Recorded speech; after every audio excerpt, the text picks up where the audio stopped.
Sir Pongal ரொம்ப கிட்ட வந்துருச்சு சார். போனஸ் ஏதாவது தரீங்களா? எனக்கே இங்கே போனஸ் இல்லை, உனக்கு வேற போனஸ் வேணுமா? சார் நீங்கள் ரொம்ப டென்ஷனில் இருக்கீங்கன்னு நினைக்கிறேன். உங்கள் டென்ஷனை போக்குற மாதிரி நான் ஒரு கடிதம் கேட்கவா?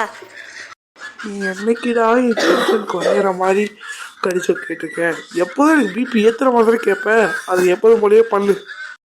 குடிக்க முடியாத டீ எது சார்?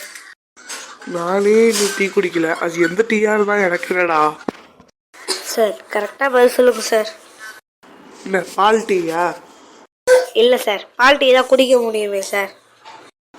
சரி தெரியும், நீயே ஆன்சர் சொல்லிடு. வேற என்ன சார், நம்ம கரண்டி தான். கரண்டி. இப்போ வீட்டுக்கு போய் கரண்டியை பழுக்க காய்ச்சிட்டு வந்து வாயில் வைக்க போகிற பாரு. அந்த வாய் தானே கடிதம் கேட்குது மவனே. ஷபா, நான் தான் கணத்தோட தாங்க முடியலடாப்பா. சரி, எப்போ பாரு பிபி ஏற்றிக்கிறேன். எப்போ நம்மளும் எஸ்கேப் ஆகிடலாம்.